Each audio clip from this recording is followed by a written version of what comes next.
I'm going to challenge you.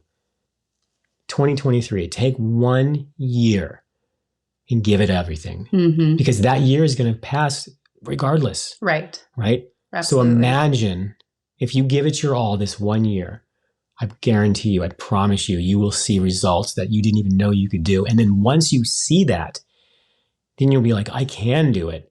And it'll completely change you, and it'll change others around you, and it'll just keep on going, and it'll just explode into every caveat of your life, and you'll help yourself and you'll help others. So again, I challenge you. This is the year. Take 1 year, whatever it is, and make it happen. You can do this.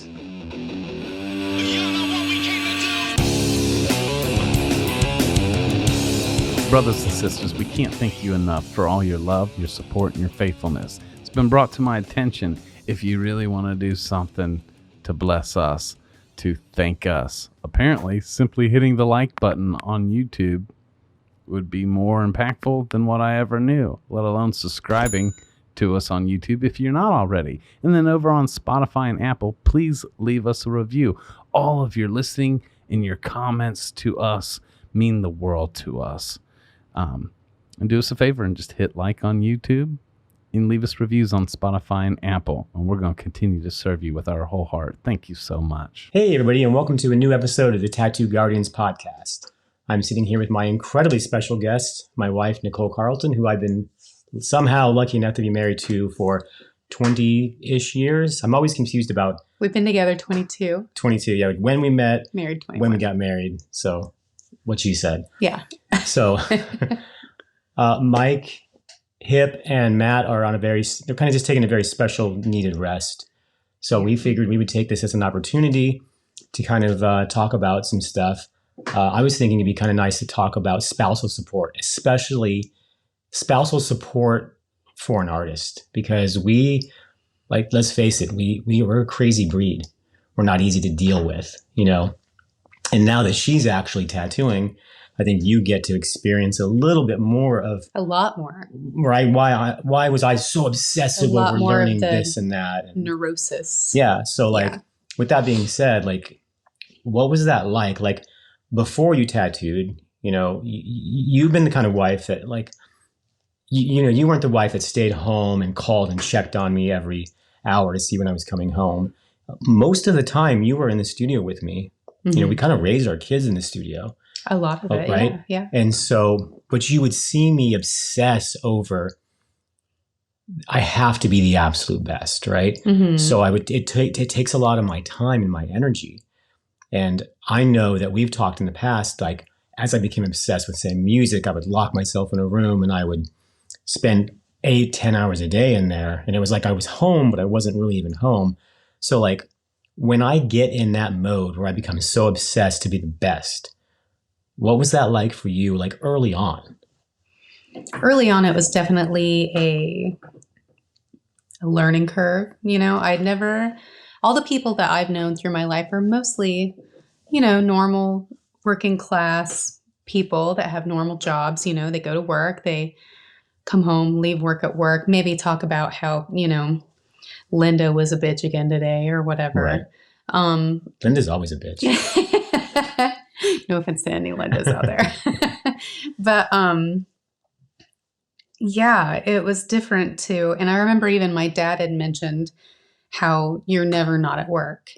Even at home, you're in your head. Like he mentioned that about me? About you. That he noticed that? He noticed that, okay. Yeah. That you always were thinking about better ways, other ways, you know, how does so-and-so do this or that? He even noticed that you always had work on your mind. Yeah. So, you know, especially someone coming from, you know, not the tattoo or art background, it definitely took some getting used to sharing my time with that. Yeah, that's exactly what I was curious about, because I know I've talked about this on the podcast before, but early on when we met, because I had dealt with in past relationships, the difficulty of my crazy workload being really, really difficult to deal with, I attempted to try to tell you how important work was for me, but I said it in a spectacularly stupid way. Yeah. So if you listen to that podcast episode, I said something along the lines of, I need you to know that you'll never be number one. Work is always number one. Work is always number one. And then I have a child from a previous marriage. My work and my child are always going to take precedence over everything. And basically, you're lucky if you get third place, which, like, I can't believe looking Somehow back. I was like, sign me up. Yeah. I realize now, like, that I was way off base. I think I was just trying my hardest to not get in a relationship that was going to be difficult for either one of us. And just kind of like warn you, like, hey, I'm full of crazy. Mm-hmm. Like, just so you know, right? Right. And I think that's really common for tattooers and likely artists in general. You know, in present day, just in the world right now, mental health is becoming so much more in the forefront of people's minds. Right. People are much more aware of it than ever have been, I think, before. But, you know, there are definitely different levels of it. And I think a lot of artists kind of grapple with some mental health issues, whether it come from old trauma or whatever. So the kind of support that's needed from a partner or a spouse for that is a whole different level of support, I think, you know. And so it was definitely a huge learning curve for me and probably for you too, even though, I mean, you know. Yeah, it was easy for me to say, well, that's just what I'm going to do. You know what I mean? But like, definitely needed to take your thoughts into account. For example, we just upped and moved from Arizona to Atlanta, Georgia one time. Instead of being smart and doing a guest spot or anything like that, I got an opportunity at the time to work at a shop that I thought was amazing. Really prominent. And I was like, you know what? I need to go out here. If I want to make it, I need to go out to this shop. And we just packed up and moved. We actually lived in a hotel for like a month or so. Yeah, it was like 6 or 8 weeks that we lived in a hotel in Atlanta for a while. Yeah, and the shop ended up being terrible. I hated it. It was one of the biggest mistakes I've ever made in my career, to be honest with you. It made a lot of money. It was a weird double-edged sword. Right. Well, what it also did was I had to work 6 days a week from 12 hours a day. 12 hours a day. So that was great for me as an obsessive person. Like, I get to do what I love. Yeah. But it was tough for our relationship. Our daughter was 1 year old. Yeah. You know, you were just home alone. Yeah. And so at some points I would come home, and I remember one time I asked you a question. You were basically like, it doesn't matter anyway. It's not like you even live here. Something along those lines. Right. And I didn't even know, at the time, I didn't even really know that it was affecting her that deeply. You know what I mean? Looking back at a lot of this, I realized, like, I'm really, really lucky that you were able to adapt and to stick it out. You know what I mean? And to like without jumping completely ahead to where you're tattooing now, because I'm sure that that's changed some of your thoughts and made you realize I'm not just out having fun. You know what I mean? I think a lot of times spouses think that, right? Like Yeah, I realized that a while back, but even more so now, I realize how just mentally exhausting the job is. Yeah. It really, really is, because if you're serious about tattooing, if you're serious about doing anything at your best, your brain is always on. Mm-hmm. So, I see this with you, like when you're preparing for a tattoo, you'll draw it to completion, mm-hmm. in charcoal or an oil paint. You're not just making a stencil on an iPad, and you're not going to do this forever, but right now it helps me get my brain around what I need to be doing when I go into the tattoo. Right. So even before you tattoo, let's even say it's a smallish rose, you've got 3 hours invested into it physically, mm-hmm. and 20 hours mentally, just if not more, thinking, because you're obsessive. Like me, I don't know if it's I learned it by watching you, Dad, kind of thing, like those old commercials, or if you would have been that way anyway, but you are definitely just as obsessive as I am. Yeah. And I don't think it was, maybe a portion of it was I learned it from watching you, Dad. But I think that I maybe had that in me all along because, so kind of backing up here a little bit, we got together, we had our daughter a couple years into our relationship. And I took the role of stay-at-home mom pretty much. I raised the kids and took care of the house, and Joshua made sure we were good financially. And, in that, I took onto myself the supporting role as the, supporting wife of the artist, and things. And this was all me because Joshua has always been very supportive of me and whatever I want to do all through the years. He's been like, you want to do photography, you want to do massage or whatever. I've thought of so many different things. He's like, you do it, I support you. But I took it upon myself to just be a stay-at-home mom and put anything I wanted to do on the back burner for a while. So, I would think about, well, maybe I should do this or that.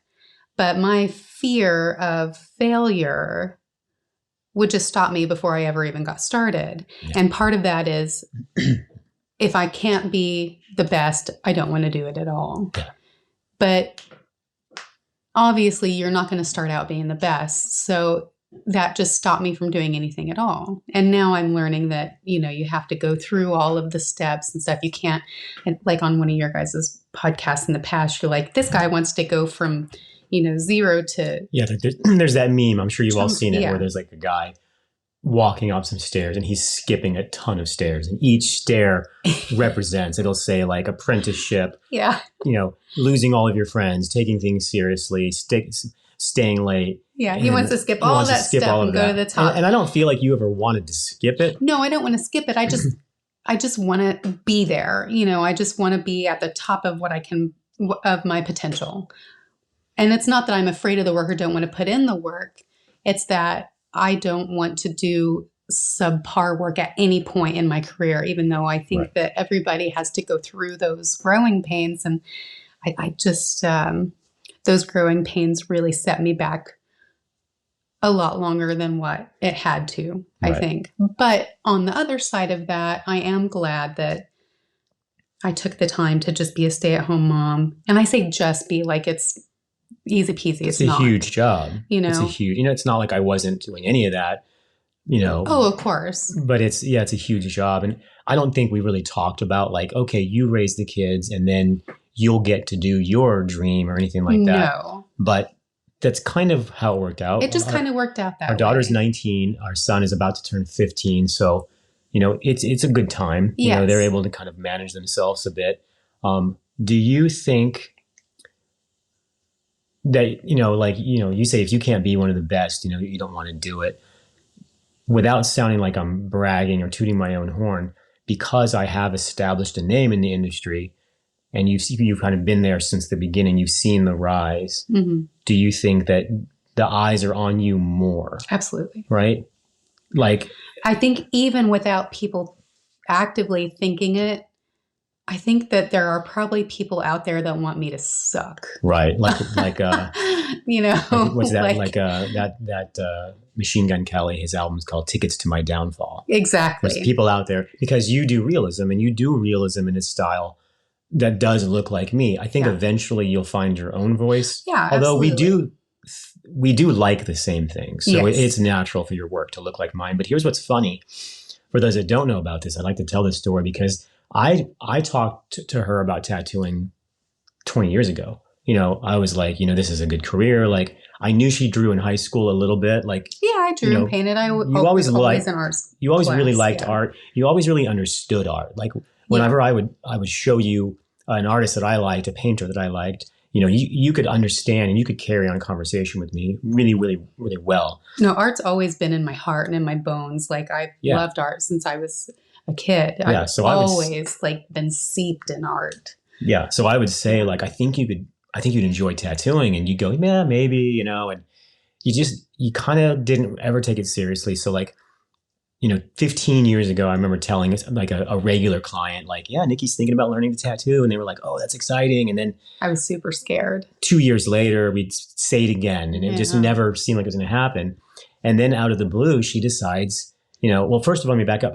One of her reasons is that it was scary. It's scary. It's permanent on someone. Right? Yeah. It's like, I don't want to mess up somebody. So what does she do? She goes out and she learns to do permanent cosmetics, tattooing someone's fucking face. Like, I'm like, that's insane to me that you're afraid of this, but you're going to tattoo like right on their eye. And you did amazing you started out, like you did show me like what you said, like if you're going to do it, you're going to do your best. Yeah. And you excelled extremely quickly. Like early on, you were kind of inventing sort of newish ways that might. Just trying to think of ways that might improve upon things that were being done in that side of the industry. Right. Yeah. Because we learned that it's quite different. It's the cosmetic pretty world different, is quite different, especially certain aspects, and especially of the clients. it. The clients are very different. And then what I noticed is a trend in the tattoo community is a woman, and it does tend to be more women. It's not a sexist thing at all. Mm-hmm. A woman will learn to do cosmetic tattooing and then think it's cute to also start doing little small tattoos. Yeah. And so we both talked about you tattooing, and we both wanted to make sure. Now, if someone's doing clean, cute little tattoos, inherently there's nothing wrong with that. And I know that's a super polarized it just became a thing in the trend, industry right? now. Like, I don't see anything wrong with it. These women are, they're not just doing it for fun or for a little side gig. It's their job. Right. And the kind of clients that come in want those cute little dainty tattoos. Right. And these women, most of them, I believe, are very good at the super clean lines and stuff. They've been doing eyeliner, most of them, for years at that point. And so, if they can do a nice, clean little tattoo for their clients and everybody's happy, I don't see anything wrong with that. Right. And so, and this is where you surprised me, because when you because you were tattooing successfully in the cosmetic space in our studio, when you mentioned tattooing, I thought that's what I thought. And my brain was there too. Yeah. So I was like, okay. So it shocked me when you were like, I want to do realism.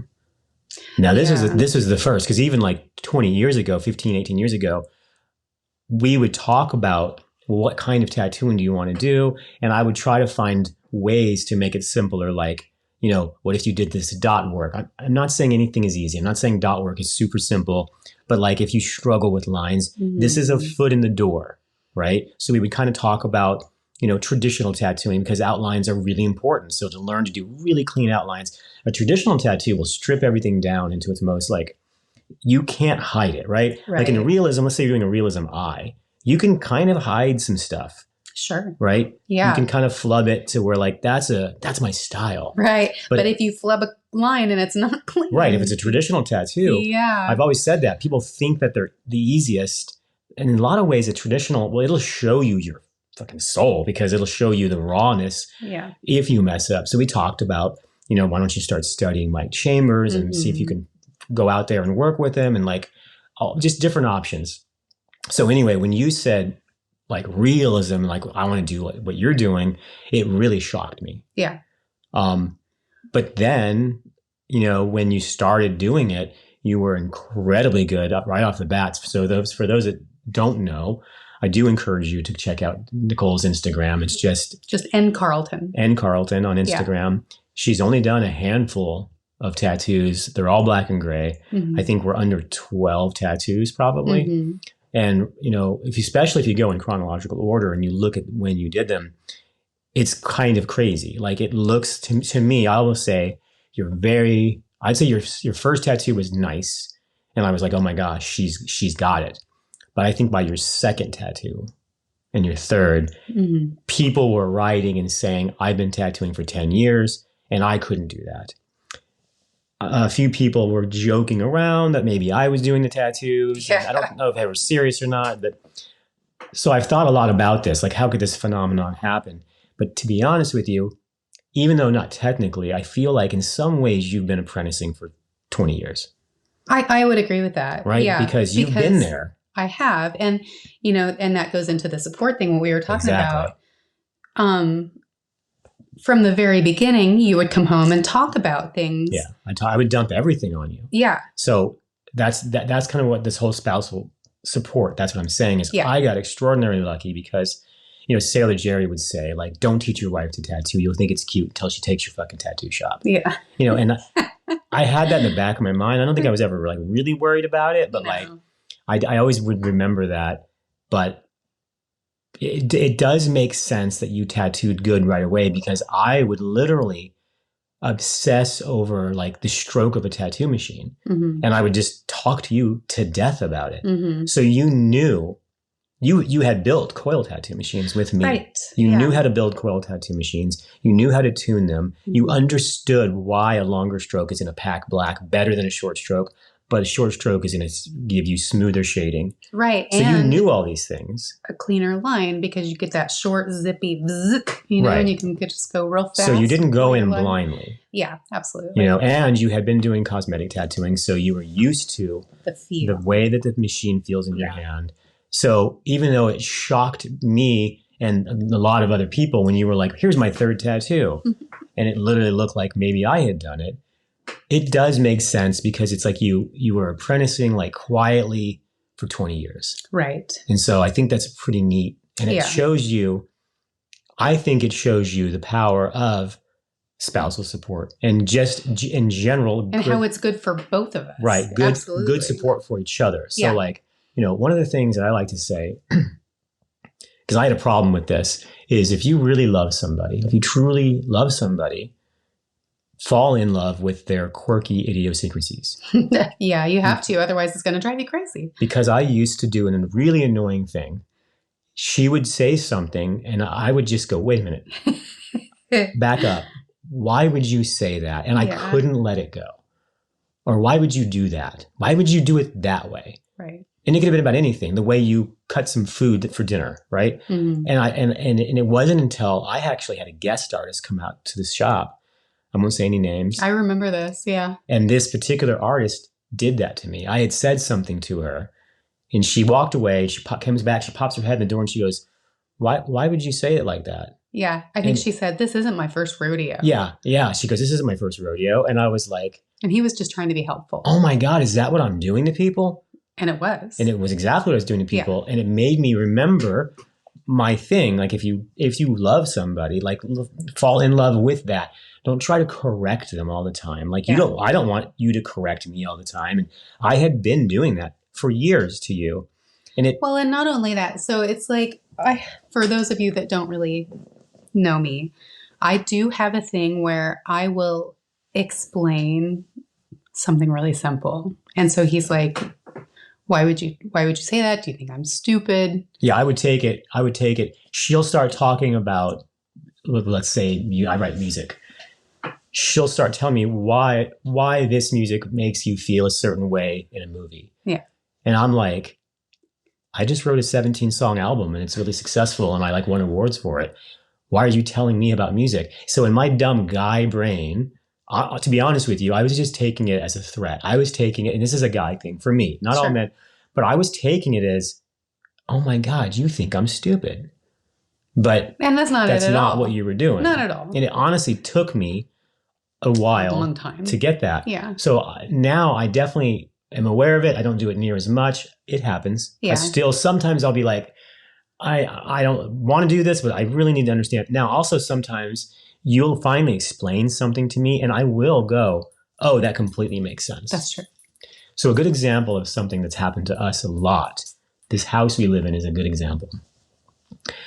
I was working really hard. I love work, so I work really hard. And we were socking money away. And because of that, we, out of the blue, this actually seems to happen to us a lot. It does, unfortunately. Whether we're renting a building for a tattoo shop or a home, several times our awesome landlords suddenly won't be awesome. And one time, one of them was going through a divorce and he needed to move back into the house. Yeah. So just 30 days we were gone. Yeah. But one decided he wanted to sell the house. Yeah. This instance, we started noticing people pulling up in our driveway, our older house, and taking pictures. Yeah. And we were like, what's going on? And we called the landlord and he's like, I don't know. I have no idea. And he lied to us. And what was going on is our house was about to be put up for auction. Yeah. He had foreclosed. He hadn't been paying the mortgage. Totally lied to us. We paid our rent. We had been there for 5 years. Yeah. And he had stopped paying the rent, or he had stopped paying his mortgage, even though we paid our rent every month. And so, the house was going up for auction. And so we get a notice on our door. I don't even think we had 30 days. I don't think we had 30 days. Yeah. And anyway, I was like, you know what? Fuck that. I'm taking this as an opportunity. Let's get a really nice house. Let's get the house that we dream house, Mm-hmm. And so we looked around and we found this house that we're in, and it's expensive. It's up in the hills. It's something that, was a lot more money than we were paying, And so my thought was, why am I working so hard if I can't have nice things? I want this house. And she was really against it. She was afraid. She didn't want to spend the money. She didn't want to put the deposit down. She was really against it. And it got to the point to where we actually fought about that, I think, more than we'd really fought for about anything. Just about. Yeah. I mean, we've had some moments. Like, to get personal, we talked about counseling. We were like, is this where it's going to go? And this ends beautifully because we ended up moving into the house, and it's really become our home. When we come home, we feel home. Mm-hmm. And I think that's really important, right? I've not experienced that in these other houses. But I learned, because of how amazing Nikki is, the reason that she was so against moving into the house was not because she didn't want to spend the money or trust that I would be able to make the money, because of her putting me first. I had been in a really bad, dark slump. We're going to get really real here. I had been in a very dark slump of depression for long years. This is before cancer. And I'm just going to be honest with my listeners. I came very close to killing myself. Many times. Multiple times. Yeah. I've talked about it a little bit on the podcast before. I suffered severe depression. Nikki made sure that any kind of firearms we had in the house were hidden and put away. She started sleeping on the couch, so I would see her, because I would stay up really late. I couldn't sleep. It's severe insomnia. I would stay up till 7 in the morning, and she wouldn't even go to bed. She wanted to make sure that she was there. She would hang pictures of the kids, certain areas of the house, so I would see them and remind myself, there's a lot to live for. I know this is super personal, and I hope this is okay. It's okay. If it helps somebody. Right? Yeah. So I learned that through that depression, I talked about how I hated tattooing. I had grown to despise it. I used to carry this little newspaper clipping around with me where somebody had drawn a man playing a piano in front of a big stadium of people. Like, it's probably a dream of his at one point. And he had his fingers on the keys, but he looked depressed. Mm-hmm. And it just simply said, I don't want to do this anymore. And that was exactly how I felt. I had built up this beautiful career. I was in all the magazines, the TV shows were calling me to be on them. I had everything. Yeah. But I was so dark. I just was dark all the time. And it was but it was severe chronic depression. Mm-hmm. It's very gray where we live, 7 months out of the year. So that doesn't help. Rainy, gray, a lot like London in here in Eugene, Oregon. Mm-hmm. And so anyway, without getting too much into that, because I had talked so much about quitting tattooing, I was like, you know what? People buy my paintings. I think I could just paint, and I think we'll be okay. She didn't tattoo at the time, so I was the only one bringing money into the house. This is how wonderful she is. She wasn't doing this for selfish reasons. She was afraid if we got into this house that was 3 times more expensive than we were paying, then I would have to just keep working. So she wanted to make sure that if I wanted to retire, mm-hmm. I could. That it wouldn't be such a struggle. So you were worried about my life. I was. You know what I mean? Yeah. So, you were so selfless and I was so selfish. And I think that's something that that's a big lesson that I learned, because I always remember that. So now when we have things going on, the first place I go is, instead of saying, why would you do that? I ask myself in my head, why would Nikki do that? And 9 times out of 10, I can go, oh, because you're putting me first. Mm-hmm. And you're making sure that I'm taken care of. Mm-hmm. And I don't know if that's very common. I don't know. So if you have a spouse and they're like that, my God, I think to me, that's amazing, because I remember being so confused. Like, why wouldn't you want this house? And I would say, it's only this much more money. It's one tattoo, or I could always just justify money. You know what I mean? So, but she was worried about my mental health, mm-hmm. rightfully so, because, not to make a big deal out of it, but when I say I was depressed and I almost took my life, I'm talking, we were this close. I think you said you were waiting. At times you I were wasn't. I mean, that sounds weird, but not waiting, but like you were. I was worried. There would be times that I was worried that I would wake up to something horrific. And I think, unfortunately, in this time of the year, around Christmas time, this is when we're recording this. This is New Year's Eve. Mm-hmm. It's important to talk about this because artists are notorious for getting depressed. Yeah, we've definitely lost a fair number of friends. A lot. To the holidays. And what we've noticed is that this time of the year, one of us will be on our phone just dicking around and we'll go, oh, shit. We better call whoever, Chris, whatever. Yeah. He's writing some pretty cryptic, dark stuff. And in the past, we have said those things, and our fears did come true. Yeah. So we've learned to see the patterns. Mm-hmm. And, you wish you could have been there. And I don't know how I don't know, they're in their own thing. I don't know if I could have saved any of them, but we are tortured artists. You know what I mean? That's just unfortunate. It comes with the territory. If you listen to this podcast, you've heard us we try to be vulnerable and we try to be open.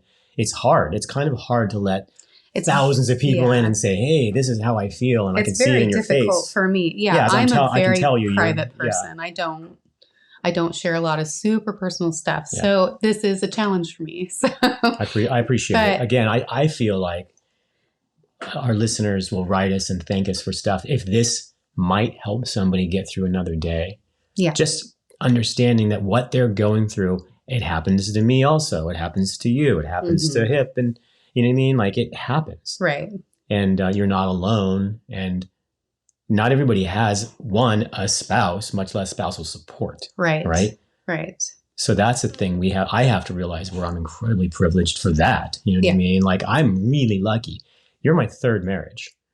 Now, that's crazy. You know what I mean? Like my first marriages were, I think I was just young and like, how people are like terrified to get married because they're like, oh my God, it's so permanent. I was the opposite. I was like, there's divorce, which is horrible. That's horrible. Yeah. But I'm just being truthful. That's how I was. And so, I got married and it didn't work out. And I got married in like Las Vegas by Elvis and it didn't work out like that. But like when I met you, like I knew that you were the one. It was different. Mm-hmm. You know what I mean? Like, I told you this story before, but this is how crazy it is. Warning, it's going to get really gushy, lovey-dovey here. I love it when it gets gushy. So I travel the world. I go to all these tattoo shows. I go on tour with my band. And when you're driving in a car for a really long time, you start having these like deep conversations with your bandmates, your peers, your coworkers, whatever. Mm-hmm. And so we were coming back from a tattoo convention, just me and two of my good friends, two artists. And we just started talking and relationships came up because this one particular artist, his wife would call a lot and check on him like over and over and over. And I remember it was a real problem for him. Issue. Yeah. He's like, I'm tattooing. I don't know how long I'm going to be. I'm assuming a lot of you listeners at tattoo have gone through this. It's on some level. I'm sure some have. Yeah. Yeah. So he would, it was a problem. So we were talking about this issue and I said, and it's kind of weird. Men don't talk like this a lot. You know what I mean? But like on this night we were vulnerable and I said, I'm going to get real with you guys. I've been with my wife at the time, probably 15 years. Yeah, probably around that. Mm-hmm. And I truly love her more now than I did in the first year or so. Like it was kind of hitting me like how crazy is that? Like usually, as you get to know people and this and that, like things can wear off. And I was bragging, like I couldn't wait to get home from this trip. Like the trip was fun. I made some money. I couldn't wait to get home to my wife. I couldn't wait to see you again. And I was like, how great is that I'm that excited? And I just kind of went on and on about it. And about a week later, I spoke to this artist and it had actually caused the demise of his relationship because he said, when we were on that trip and you told me about how you feel about Nikki, not only did I not feel that same way years later, I never felt as strong as you feel now about your wife. And they ultimately divorced. Mm-hmm. Not like it's my fault or anything, you know what I mean? But like, no. So like when I talk about being, blessed or privileged with that, like I do realize we're very fortunate that I'm extremely fortunate to have you in my life. And, but yeah, like it's crazy to think that if you have that at home, if you're at home and you have that, let your spouse know. Yeah. Right? And that actually is a big thing that I've noticed. People, we get it a lot. People are like, how do you do it? What, is there some special thing? Everybody's looking for that special thing. And, we have ups and downs, just like any other relationship. If you're never fighting, that's not healthy. Yeah, people will brag like we never fight. It's like I don't know. We don't fight much, right? But we have differences of opinions. Absolutely, I think that's really healthy. I think if you never fight, somebody's likely not really telling you how they feel. Yeah, right. Absolutely. But I don't remember what you said to bring me to this. But what I was going to say is something I've noticed in other relationships that have ultimately not worked out. Is one of the partners is just lukewarm about the relationship. And at least for me, I feel like I speak for at least most women, if not all women. We don't want you to be lukewarm about us. Like, who wants to be lukewarm about anything, especially though a relationship? I don't want you to be lukewarm. I want, and I'm not saying I want you to be jealous or whatever, but, if I seem like I'm into some other guy or something, I want you to be upset about it, I want you to. But you're not going to play games, though. No, absolutely right. not. No. That's not a thing either. For people out there that play games. I don't play that shit. Yeah, no, games are no way to fuel your relationship. On either side. At all. No. On either side, yeah. But like, I want you to love me. I don't want you to be like, yeah, Nikki's cool. Yeah. Well, I think that's what happened. I think that this person realized that, like, he never had felt the way that I feel ever. Right. And both of these people have gone on to new lives and hopefully have found something like that. Right. You know what I mean? But yeah, I think that it's, I guess I don't really know where I'm going with this other than, yeah, we're both kind of, other than just like, it was quite a revelation to me to realize, because we'll sit down like this together sometimes and just like brag about how excited we are to be here. Like, for those longtime listeners that know, I'm battling stage 4 cancer. I'm really fucking happy though. Like I'm weirdly happy in my life. And like, you're obviously a giant part of that. And I don't want to get on here and just brag about how happy I am because some people aren't. So I feel awkward doing that. I feel for the people that aren't, but at the same time, I feel like that maybe us sharing how wonderful our life is can give them something to look to. Right. Yeah, that's the goal I'm trying to do here with like this kind of couples therapy podcast is I was hoping we can talk about like what are some things that we have learned that maybe do make it easier. And I'll kind of go first on that. I think communication, when you talk about being lukewarm and stuff, communication. So like a good example is you were talking about Linda earlier. So if you come bursting in the door after a long day of work and you want to tell me about, and Linda's made up, by the way. Yeah, there's no real Linda in our lives anyway. That Linda bitch did this again. I have to kind of stop and ask myself, is she wanting me to help her solve this Linda problem? Right. Or do I just need to listen? Do I just need to hold space? Right.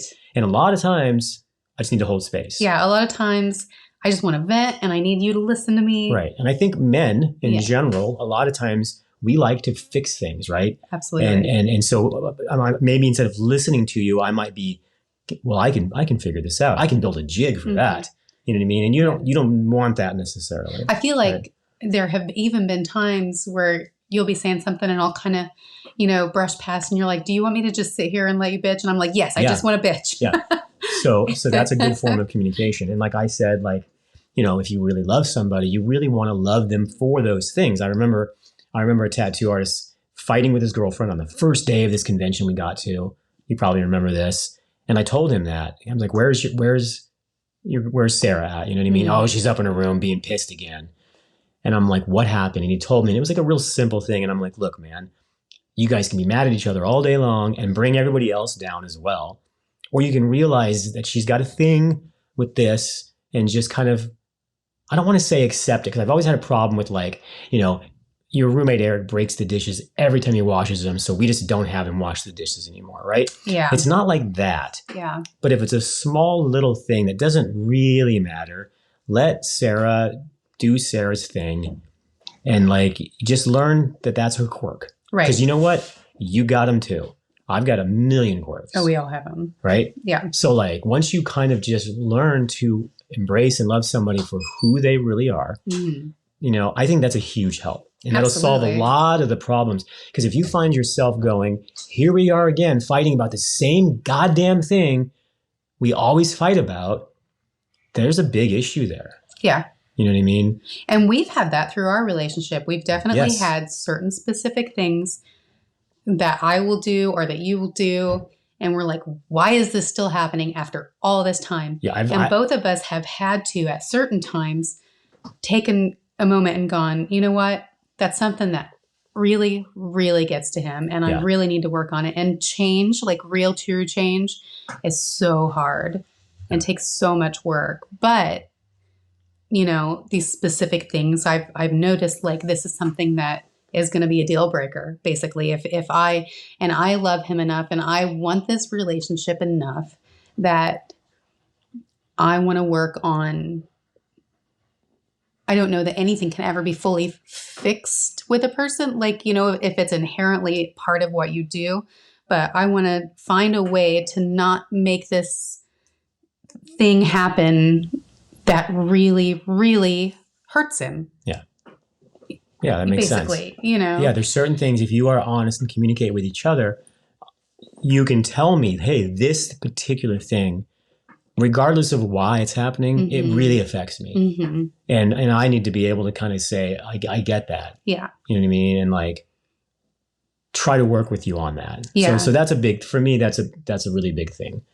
What is something that you've maybe learned, like, or that you can share that's been really good? You know what I mean? And really you've noticed it's really helped. I think that what I was talking about, like learning to listen to each other and like trying to understand each other, like communication is so huge. So, you can sit there and talk and talk and talk. And if I have no clue what you're talking about, then it doesn't matter. Do you think communication is so big? Because it took me a while to learn this. Oftentimes I'm saying, oh, I was looking at it the wrong way, which makes me feel pretty dumb, because if I keep on saying I'm looking at this the wrong way so many times over so many subjects, it's like, what have I been doing? You know what I mean? Right. Well, and I think that's the thing, because, even though we like a lot of similar things, we're very different in the way that we think very differently. That's very true. So, a lot of times, like I'll do something or say something and he'll take it so the wrong way. Yeah. And I'm like, what are you even talking about? Like, I'll be so surprised. Like, I'll see you so shocked. upset. Yeah, and you'll I'm be like, no, that's not at all. What is going on here? And he's like viscerally mad, My manhood. Yeah. And I'm like, whoa, whoa, whoa, whoa. But we think so differently. So communication, not only like expressing yourselves to each other, but knowing how to in a way that they can understand where you're coming from, because there's been so many times that he's taken things that I've done in such the wrong way and gotten so upset about it. And then I'm so shocked that he's so upset. And then we go around in that circle and it does nothing. Yeah. But when we finally stop and listen to each other, you have to really listen and try to understand and learn how to express yourself to each other in a way that the other person goes, oh God, I had no idea that that's what you were trying to say, or that, Yeah. So I think that's like learning how to express myself to you in a way that you actually get where I'm coming from has been huge. Yeah. And being open enough to be able to say, I don't know what the fuck you're talking about. Like, because you're not going to get anywhere if you don't really understand what's going on. Right. So I will proudly say that I think that, as long as we've been married, we can have conversations where we say like, I can't wait to be old together with you. Yeah. You know what I mean? Like, she's got this thing where she's really, really afraid of getting older. Because of my situation with cancer, I'm happy to be alive. Yeah. Which, by the way, I'm feeling great nowadays. Yeah. He's been doing so We went good. to Mexico. We had an unbelievable time. I went parasailing. It was incredible. We came back and immediately got COVID. my whole But family. he recovered from it fine. Yeah, and that was one of the things, is that I was terrified of COVID because my oncologist constantly told me, this could take you out. Like, you're one of the people.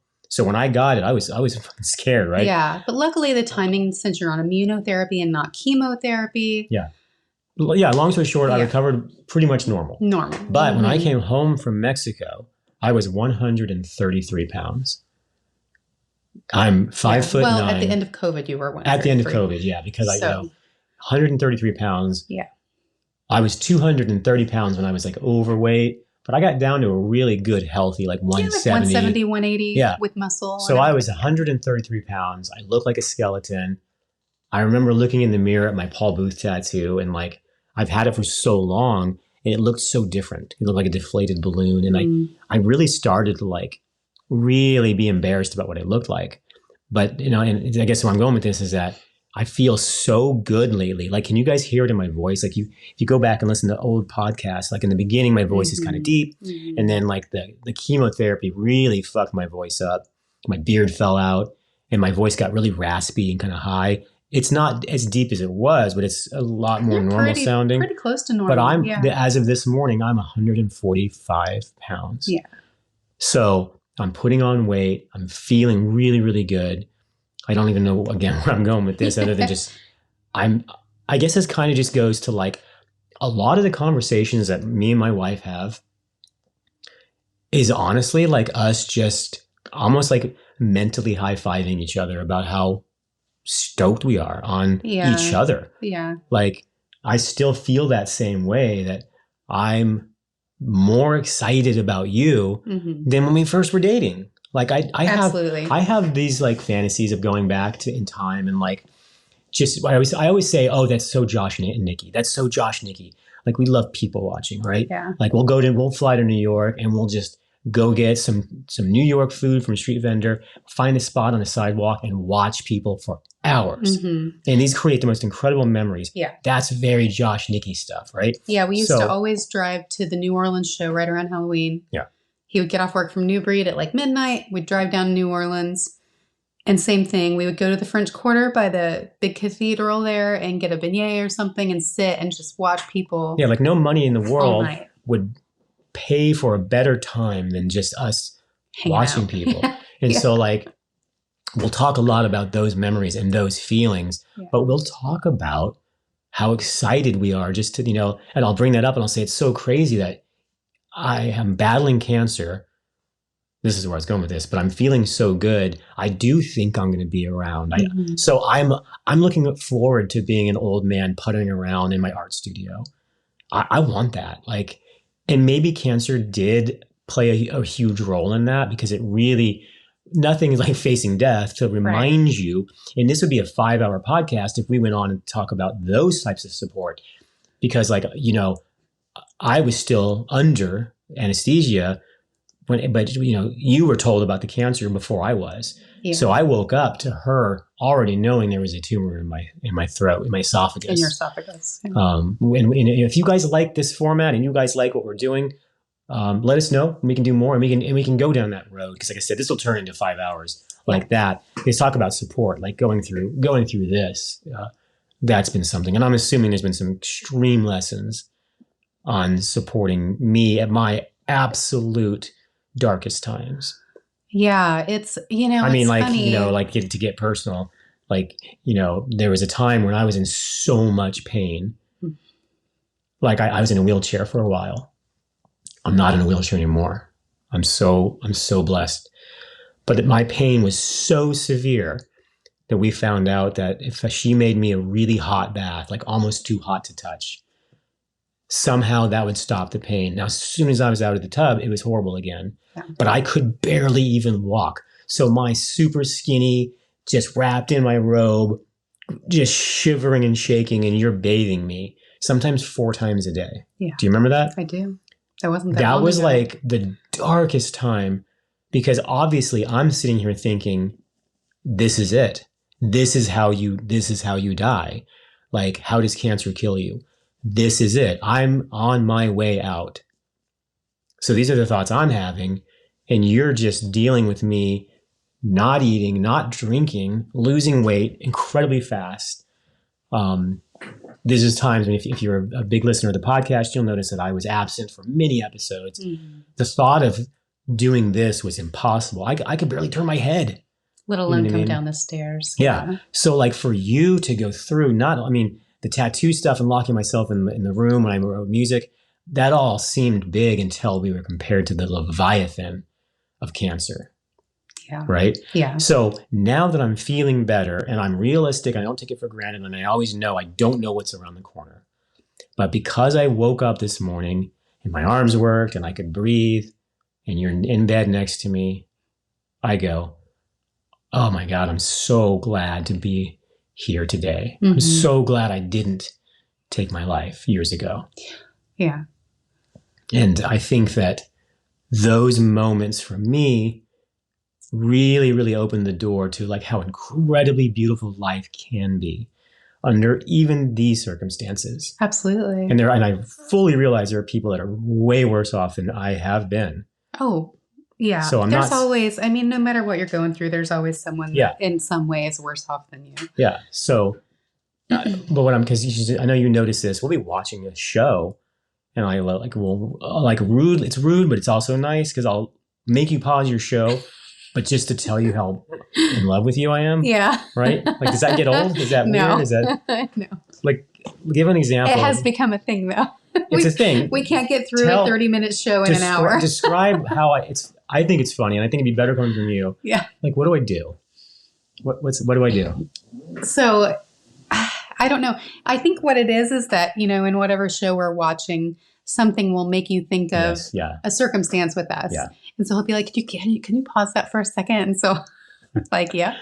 So we pause it. And an hour show takes like 3 hours to watch. Yeah. It does, because, he'll compare something in the show to something that we're experiencing. And then, and then we go on to talk about it for 20, 30 minutes. And then we'll unpause the show for another 5 minutes. And then we'll pause it again. But sometimes it's literally, I'll just go, I know you're tired of hearing this, but fuck, I love you. Yeah.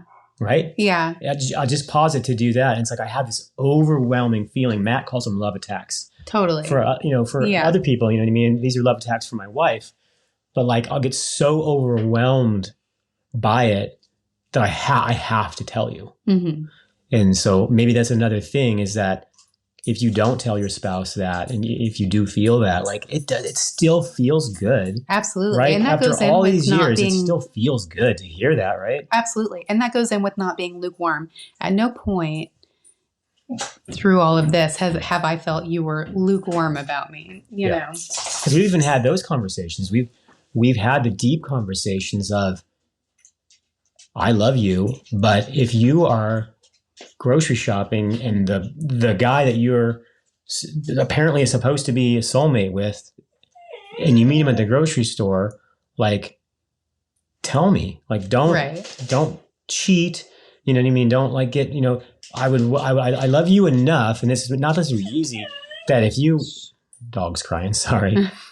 I would rather that you were happy ultimately. Yeah. I'm not saying it'd be easy or anything like that, but I can say that I truly do love you enough that if there was somebody out there that was supposed to be, if I'm not the right guy, I don't know if this makes any sense. I do love you enough. You would rather me be happy with someone else than be unhappy with Ultimately, you. I want you to be happy. Yes. Yeah. Yes. Which is huge. And I feel the same way about you. And I truly mean that. Yeah. I truly do mean that. I know this is super sappy, guys. They're done. They're like, I'm going to let her out. One thing that I know that we've talked about in the past that is, I think, really good is we can't both freak out, right? Yes. So like if when the house, for instance, when we found out that the house was going up for auction, mm-hmm. we can't both panic. No. Somebody has to remain an adult and in control. Let the other person freak out. Let them panic. Let them get it out of their system. Right. But if we're both running around fucking crazy, right. Well, that doesn't work. Like in those times, those really super dark times that Joshua was having, is a really good example. He was going through this inner turmoil that was so huge. I couldn't be going through inner turmoil myself. I had to keep my shit together. And I feel like I, in general, am pretty good at keeping my shit together. But in those times that I'm not, Josh was really great at keeping his shit together. We can't both be losing our shit at the same time. No.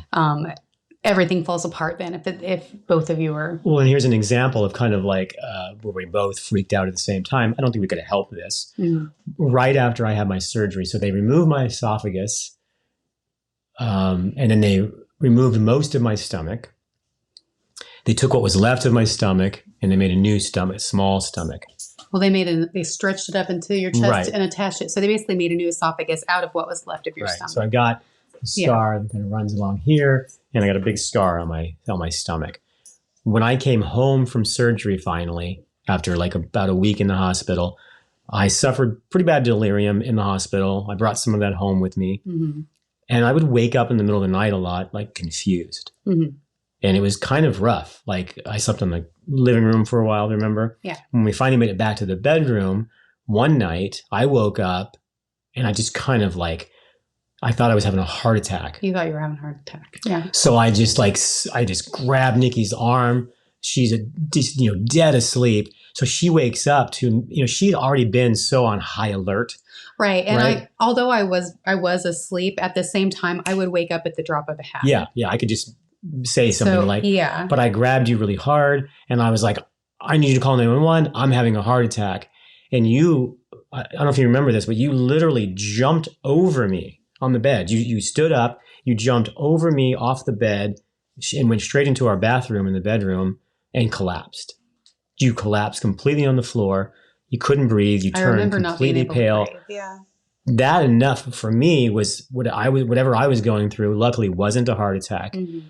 That kind of pulled me out of that. So now I'm focused on you and you're like, I can't breathe. Oh my God, I'm sick. You were kind of like passing out almost and coming back. I was real close to passing out. Yeah. And like, you don't do that. Like I can get a little dramatic sometimes. And, like if I got a splinter, it seems to hurt much more than, but you were clearly struggling. Something was happening. And so, I do think, obviously I'm not a medical professional, but I think you might have had a small heart attack or something. I think it's possible. Yeah. Cause I couldn't breathe. I felt extreme pressure in my chest. It wasn't pain, but it was enough that I could not catch my breath. Yeah. And then I went into a full body flop sweat. Yeah. So obviously that's like something we couldn't help. Yeah. But at first we both were losing our panicked shit. at the same time. And somehow, so I was able to recognize, oh shit, so I was able to pull back. Yeah. But then like another time more recently, my father had a stroke and his father had a stroke. Mm-hmm. I know that when you have a stroke, your left arm can go numb, and it's always been like a scary thing for me. Mm-hmm. Well, when I was on chemotherapy, I would get bloody noses all the time. Like severe bloody noses. All day long. Yeah. I was in the bathroom and I was blowing my nose. And when I blew my nose, I felt this weird sensation of weakness on my left side. And I was like, oh my God, I'm having a stroke. And I'm like, no, you're not. You're fine. So our bathroom has a sliding door. And I went to open the sliding door to kind of come and tell Nikki about what was going on. And I couldn't. My arm was weak. I couldn't open the door. So now I am like, oh my God. And somehow I was really calm. You were surprisingly but I calm. called her into the bedroom. And I said, it's an emergency. I'm having a stroke. And I showed her, I remember I filmed this. I couldn't make a fist. I was holding my hand and I couldn't make a fist and I couldn't touch these fingers, remember, together. Mm-hmm. And you totally reverted to a child. Yeah. You stood there and looked at me and didn't really say anything. But then I said, Nikki, I need you to be in complete control here. And I need you to take me to the hospital. And you went, okay. And just like that, although you were quiet, you did what you needed to do. Yeah. But do you remember that? I do. You really did seem like a child. Like you were just lost. Right. Well, and that's what I mean. Normally, for the most part, I'm pretty good at keeping my shit together, but there are certain things. Yeah. It's like when it does happen, I kind of revert to being a child. That's similar. Remember my grandma came out one time. So several years ago, my grandmother Came to visit. had Alzheimer's. So yeah, she came to visit us in Oregon from Indiana. Her and my grandpa did. And I hadn't seen her in a long time, and Alzheimer's had gotten fairly bad at that point. And the whole time they were here, I just didn't know how to handle it. I think I don't think I was ready. I don't. Well, not that I so our wasn't listeners ready. know too. Like she kind of raised you. My grandparents so she was raised me. closer Yeah. to a mother figure. Yeah. So you were so close to her, Right. to see her in this different light. And I don't think I was prepared for how far it had progressed, you know? And so Joshua, I think this was the first time you kind of saw me be that way. Yeah. Yeah. He was like, what is going on with you? You were acting like a kid. Yeah. You were like this really scared little girl. Yeah. Yeah. But so apparently that's where I go whenever I'm losing my shit. I just turn into a little kid. Yeah. But I mean, ultimately, if you think about it, so like if we go back to when I thought I was having a stroke, which by the way, I wasn't, I got checked out, which is ultimately good because they checked everything. And one of my biggest fears is having a stroke. And everything was so clear. Yeah. Other than cancer, I'm really healthy. Yeah. So it worked out. But what I'm getting to is that had you freaked out, Mm-hmm. you might have wrecked the car. Right. You might have, fallen down the stairs, rushing to get me to the hospital. Right. So at least you were really calm like that. You know what I mean? So I guess that's a weird, convoluted way to say you can't both be freaking out. Yeah. If you're both freaking out and have no control, nothing's going to get solved. Yeah. It can be a back and forth depending on the situation, but Mm-hmm. somebody needs to remain calm, rational Mm-hmm. to make these good decisions. Right. And that even goes to when you're arguing. If you're both just explosively freaking out on each other. Yeah. And you know what I found? In an argument, whether it's with your spouse or with anybody, once you start to yell, you've lost control. Yeah. So I try to think about that. Like if you start raising your voice and doing that dumb thing where you don't even know what you're saying anymore, Yeah. you're just barking, like that's not doing any good at all. If you can, I know it's easier said than done, but if you can remain calm, Mm-hmm. you know what I mean? And really rationalize like, what is the situation? Right. And I of course think there you are going to can- be times Oh, that you yeah. can't Sometimes remain you just- calm. yeah.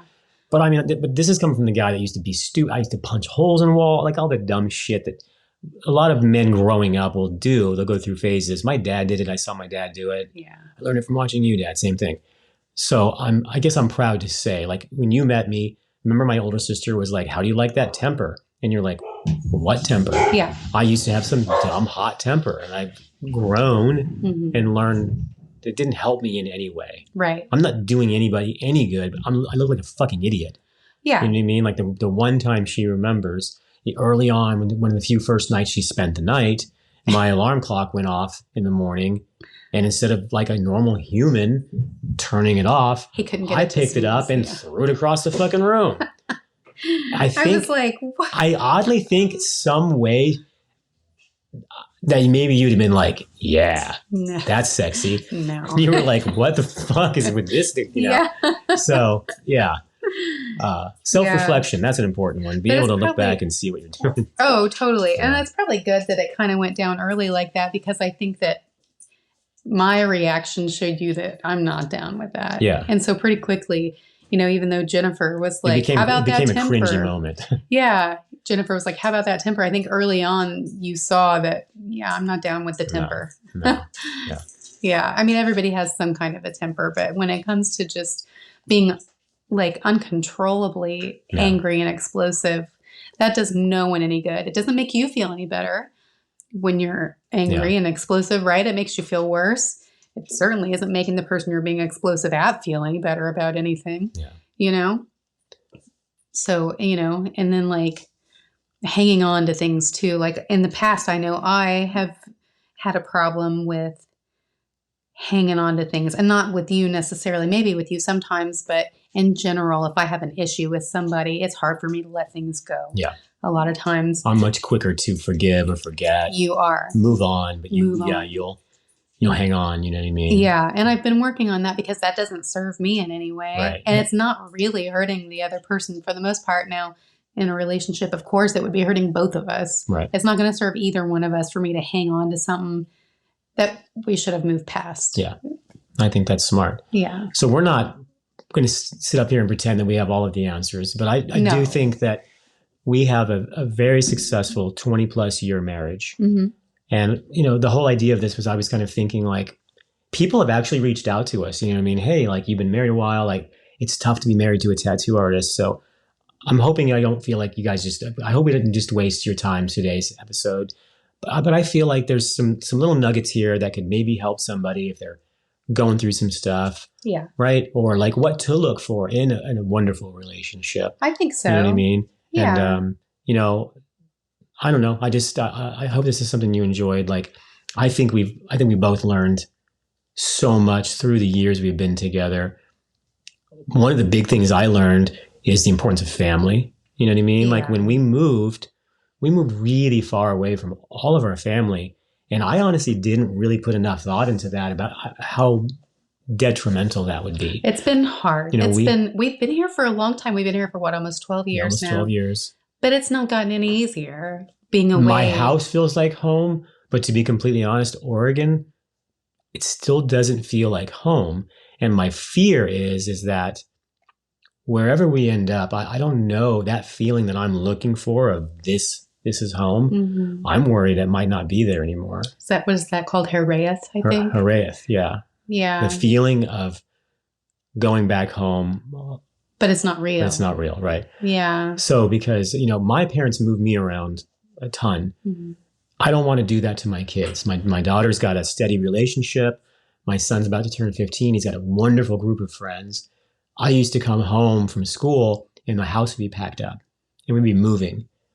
I don't want to do that to our children. Right. So we are sticking it out. We are staying in Oregon. But to be honest with you, like, it probably is not going to be forever. I feel like my calling is back towards Indiana, Ohio, something the eastern different. Side of the United States. So at some point, but when the timing is right, I think that's what we'll do. Yeah. But yeah, I think that just maybe that goes to sometimes you have to make some sacrifices. Absolutely. Right? Yeah. There's give and take, and there's going to be times where you're doing more of the giving, and there's going to be times where you're doing more of the taking, and you'd have to, work with each other. And, Joshua really needs more right now. I need to be more of a giver right now, and he needs to be more of a taker, and then vice versa. Yeah, because it can't always be the Josh show. Right. Like, because I'm, early on, it was, my career and this and that. And I would even say that. I'd say, I know it's exhausting. Yeah. It's always the Josh show, but now you're tattooing. Giver. Exactly. I was the giver a lot of the time through a lot of the beginning. But in the times that you've needed to be the giver, you have no hesitation. Yeah. Yeah, I can proudly say that. I've made a lot of mistakes in my life. I think I'm a pretty damn good husband. You're an amazing husband. Like I said, I've made a lot of mistakes, but I think not perfect. None of us are. It's not going to happen. Yeah. But for those listeners out there, if you're going through something, if you're struggling, if this helps you in any way, please comment down below. Let us know. Yeah. I'm interested in that. Would you want to see more stuff like this? You know what I mean? I was just thinking, like, so many of us are married, and so many of us have spouses that are different kinds of support as well. Matt has had Katie on, and she is extremely supportive, but she's not necessarily at the shop. Oh no, it's a totally different. And it's not in any way. It's not wrong at all. It's just different. Absolutely. And so that might line up really well with somebody. But what we're going through, what we live through, might line up with somebody and possibly help them out. Mm-hmm. And at this time of year, if there's anything that we can do when people are getting depressed, if we can put a smile on anybody's face and make somebody get through the day, then I hope we've done that to somebody out there. And when you write in and you tell us that you're an avid listener and you love the show, it really, really means a lot, right? I'm always like, pause the show, so Nikki, so I can show you all the people that are, he's always so excited when they get messages. And it's not a bragging thing of like, we've got a great podcast. It's, you're helping people. Oh my gosh, I'm helping somebody. And that feels incredible. Yeah. That feels incredidible. And like maybe our words can make other people want to help also. You know what I mean? Whether it's, through this or through anything. I've always said that I'm a giver. The more that I can get, the more that I can give and all of that stuff. So I guess with that being said, I hope everybody has an incredible new year. I know everybody says this is the year that I'm going to do it. But you know what? Make this the year for real. Mm-hmm.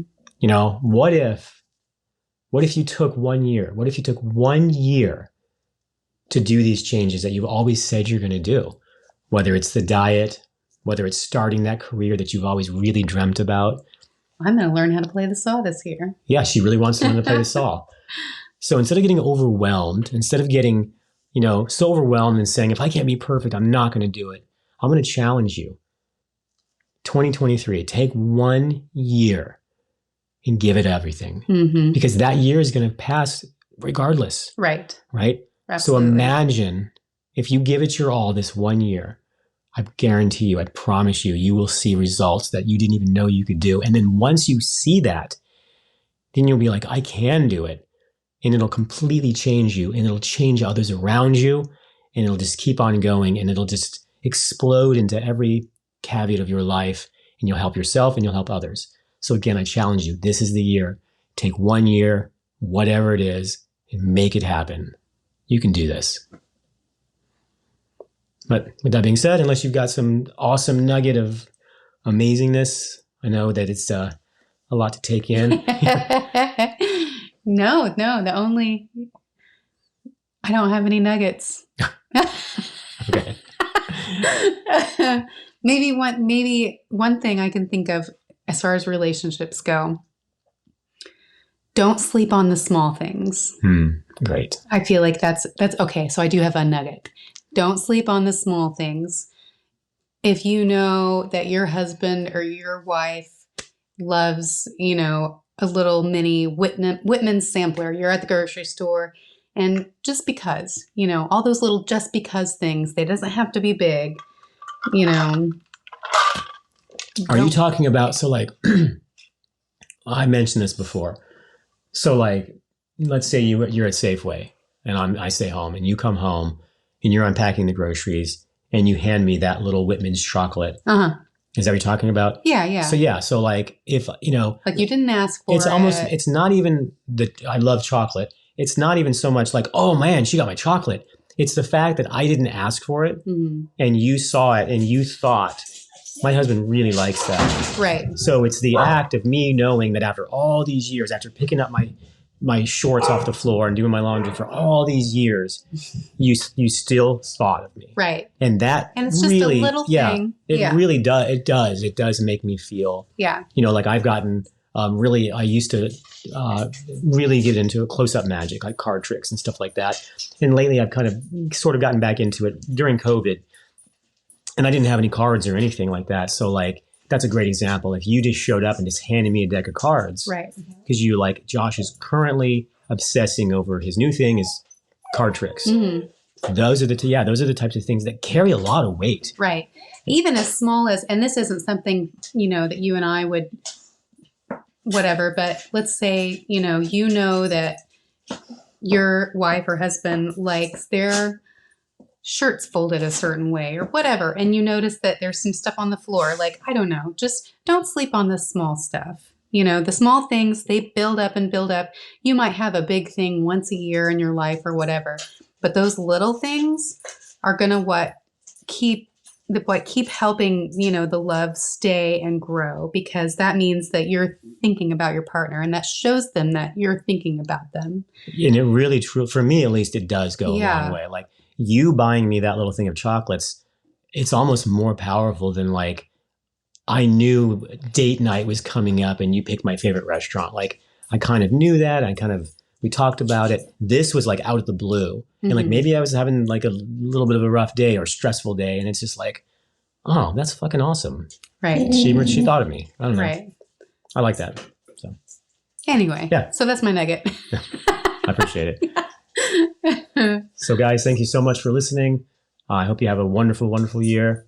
By the time this comes out, it'll already be the new year. So I hope it's going amazing for you. And until next time, thanks guys. Thanks. Happy New Year. Man, what time is it? 12:14 a.m. Matt, I don't know about you, but I like coffee. You know I do, every day, all day. Man, and I could go for one right now. So our listeners, did you know that you can buy us a coffee? For real? Yeah. Why would they do that? Well, if you like what we do and you support our show and you appreciate our content, you can just go and click that little button that our producer Mike puts in every show and buy us a coffee just to show your contribution that you appreciate what we do for you to help us out. People can really buy us a coffee? Totally. I would be honored if you bought me a coffee. And not only that, but we got a little spot. It's special for the VIP listeners. It's called Close Friends on Instagram. And on there, you can see some behind the scenes content. And when the cameras ain't running, seeing all the shit we'd be talking about each other. Is that true, Mike? Damn, you guys, this is the first I've heard about either of these. So they can buy you or me a coffee. Or Mr. Carlton. Or Mr. Carlton. And like get a sneak peek behind the scenes. Yeah.